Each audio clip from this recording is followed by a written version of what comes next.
Hi hello నమస్తే welcome to Suman TV.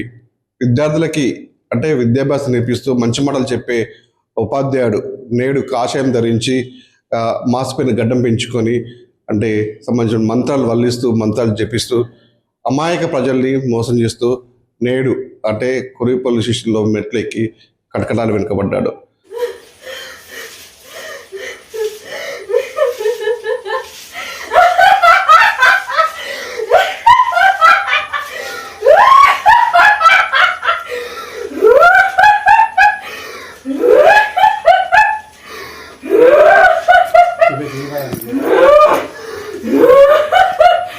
అతను బడిపంతుల గుడిపంతుల అసలు ఏం జరిగింది, మరి పోలీస్ స్టేషన్కి ఎందుకు కేసు నమోదు చేశారో, తన రిమాండ్ ఎంత తరలించారు అన్న అంశాలు పూర్తి తెలుసుకుని ప్రయత్నిద్దాం. అసలు మనతో పాటు కురివి సతీష్ గారు అని తెలుసుకుందాం. సార్ నమస్తే. మొన్న జరిగిన సంఘటనలో అసలు ఏం జరిగింది సార్? అసలు అంటే సంబంధించిన ప్రసాద్ని మీరు అరెస్ట్ చేశారు కదా, అసలు ఆయన బడిపంతుల గుడిపంతుల అసలు ఏంటి క్లారిఫై కావాలి సార్? ప్రస్తుతానికి మా దగ్గర అటువంటి కంప్లైంట్స్ అయితే ఏం లేవు, కానీ వాస్తవానికి అయితే మా దగ్గర ఈ గుడి విషయంలో ఇట్లా మోసాలు జరుగుతున్నది అయితే కంప్లైంట్ రాలేవు. కానీ అతను మాత్రం ఇటు సైమల్టేనియస్గా మన హెచ్ఎంగా చేసుకుంటూ ఎంపీపీఎస్ స్కూల్ హెచ్ఎం చేసుకుంటూ ఇటు గుడికి సంబంధించిన పనులు చేస్తున్నాడు అనేది తెలుసు. అతని దగ్గర కొంతమంది భక్తులు అట్లాంటివి వస్తున్నారు.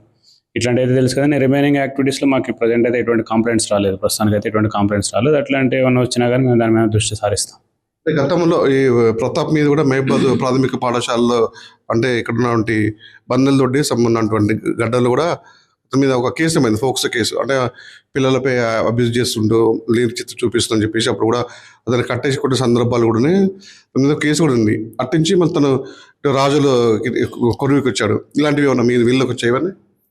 మాకు కూడా వాటి అంటే బేసిక్గా ఐడియా వచ్చిందండి. అంటే కట్టెలమండి స్కూల్లో ఇదివరకు సంథింగ్ పిల్లలకి అశ్లీల చిత్రాలు చూస్తున్నారనేది ఒకటి వీడియో ఒకటి వైరల్ అయింది గతంలో ఒకటి. అది మేము కూడా న్యూస్లో చూసినాం. అది తర్వాత అది కూడా కేసు తర్వాత అది వాళ్ళంతా బేసిక్గా కోటాబ్దిలాలో అది అయిపోయింది కేసు అనేది. పోక్సో కేసు కోర్టు ద్వారా అది క్లియర్ అయిపోయింది. ప్రస్తుతానికైతే ఓన్లీ తుంగనాశ్వర అనే వ్యక్తి ఒక్కడు మాత్రం మా దగ్గరకు వచ్చి కంప్లైంట్ జరిగింది. ఆ విషయంలో మేము యాక్షన్ తీసుకున్నాం. దీని మీద అంటే ఒకటి సరే, మీరు ఎస్ఐగా ఉన్నారు, మరి టీచర్ విషయంలో కూడా మీరు అంటే టీచర్ ఉపాధ్యాయ వృత్తి చేసుకుంటూ ఇలాంటివి కార్యక్రమాలకు పాల్పడుతుంది, మీరు అవేర్నెస్ ఇచ్చారా? ఎవరు కూడా దయచేసి ఎవరు కూడా అంటే మా గవర్నమెంట్ వృత్తి చేసుకుంటా ఇల్లీగల్ యాక్టివిటీస్ పెడితే మాత్రం కంపల్సరీ కఠిన చర్యలు తీసుకుంటాం. ఎవరైనా అమాయక ప్రజల్ని మోసం చేసినా ఓన్లీ ఇట్లా టెంపుల్ పేరు చెప్పు లేకుంటే ఇంకా వేరే రకంగా చేసినా కానీ మాకు ఎటువంటి కంప్లైంట్స్ వచ్చినా కంపల్సరీ మేము యాక్షన్ తీసుకుంటామని చెప్పి, కాబట్టి ఎవరు కూడా ఈ గవర్నమెంట్ సర్వెంట్స్ ఎవరు కూడా ఎటువంటి ఇల్లీగల్ యాక్టివిటీ చేయొద్దని చెప్పి మనస్ఫూర్తిగా కోరుకుంటాం. బడిలో పాఠాలు చెప్పుకుంటూ గుడిలో పూజలు చేస్తున్నారు. ఈ నేపథ్యంలో కాషాయం ధరించి తీవ్రంగా జుట్టు పెంచుకున్న వల్ల కూడా బడిలో పాటలు చెప్పినప్పుడు పిల్లలు కూడా భయాందోళనకు గురవుతున్నారని చెప్పేసి కొంతమంది మనకు సమాచారం ఇచ్చారు సార్. అది అంటే ప్రస్తుతానికైతే మా దృష్టికి రాలేదు. కాకపోతే ఏమైనా డిపార్ట్మెంటల్ యాక్షన్ వాళ్ళు ఏమైనా తీసుకుంటే వాళ్ళకు ఒకవేళ వాళ్ళకి ఏమైనా సమాచారం ఉండి వాళ్ళైతే తీసుకుంటే తీసుకోవాలి. యాక్చువల్గా దాని గురించి వాళ్ళు కంప్లైంట్ చేయాలి. వాళ్ళ డిపార్ట్మెంటల్ ఎంక్వైరీ అని వాళ్ళ యాక్షన్ అనేది ఉండాలి. తర్వాత వాళ్ళు ఏమైనా కంప్లైంట్ చేసి మేము కంపల్సరీ దాని మీద యాక్షన్ తీసుకుంటాం. ప్రస్తుతానికి దాని మీద ఎటువంటి కంప్లైంట్స్ అయితే రేజ్ కాలేదు మనకి ప్రస్తుతానికి. రిమాండ్ పంపించారు సార్? అతను రిమాండ్ పంపినాం. ప్రస్తుతం మహబాద్ సబ్ జైల్లో ఉన్నారు. ఏ కేసులు పెట్టారు సార్?